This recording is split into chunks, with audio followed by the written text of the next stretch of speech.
It's another Aloha Friday. In fact, it's the last Friday in July.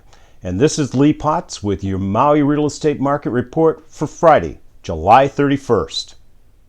Last week, one of the things we were concerned about was Hurricane Douglas. It was headed right for us. So we decided we'd better stock up. And actually, we were already stocked up because we stocked up on everything back in March for COVID. So, since we were stocked up, we decided to be smart to get out on the water. So Saturday, the day before Douglas was due to hit, Pack Whale did a cruise out to Molokini Crater. The boat was less than half full, we were masked, we were socially distanced, and the crew was constantly wiping down everything.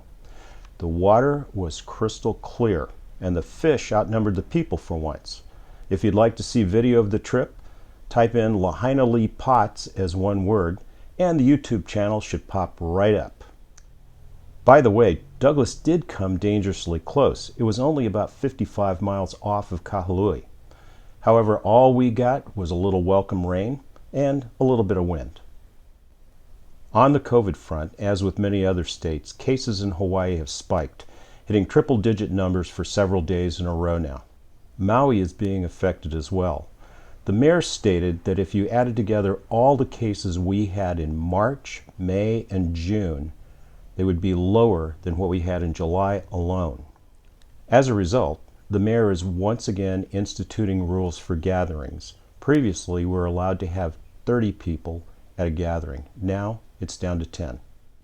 Schools on Maui were scheduled to reopen next week. Now that's been rescheduled to the 17th. And because cases are so high on Oahu, the Maui mayor has called to reinstitute the inter-island 14-day quarantine for travelers. Maui had been very successful in limiting the spread of COVID. But when the rules were relaxed and inter-island travel was allowed again, we just got lax. Authorities are telling us we can get this back under control by doing just 3 simple things. Wash your hands, wear a mask, and as Sting and the police once said, don't stand so close to me. We all need to get on board with that if we want to get our travel going again in September. We need to stay safe, and we need our small businesses up and running. Because without our visitors and our small businesses going again, Maui doesn't really have much of an economy, and sooner or later that will affect real estate. But how is it affecting real estate now? To find out, let's do the numbers. Total sales this week stayed in the 60s with 62.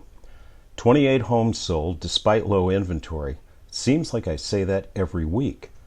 The median selling price was right in the sweet spot at a whisker under $768,000, which is a whisker over the median asking price. So it looks like we're seeing multiple offers on aggressively priced homes. For the second week in a row, there were 25 condo sales, but the sales were largely at the lower end of the market with the median asking price of just $432,530.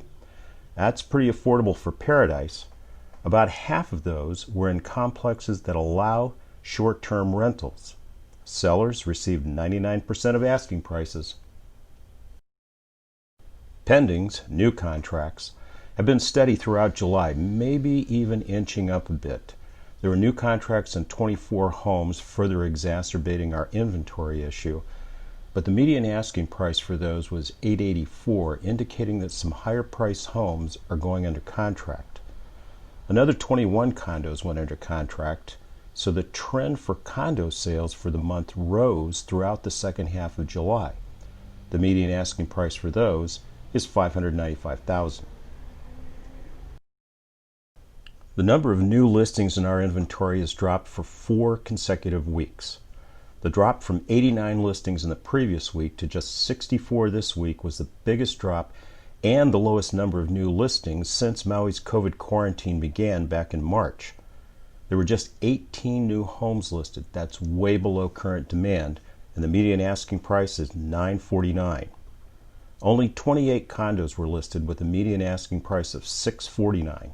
That's quite a bit higher than the current median selling price.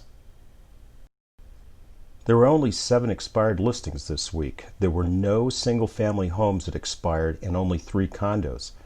That's really a low number of expireds for any week, but especially this week, ending on the last day of the month. 23 listings were canceled. 15 of those were new homes under construction, which seems very odd. We'll have to get the rest of the story on those. 7 condos were canceled, and 5 of them were on the market for less than 100 days. That's a pretty short time for a condo on Maui. That's our real estate report for the week. Stay well, stay safe, and I'd love to hear from you. You can reach me on email. I'm lee@alohapots.com. From Lahaina, aloha!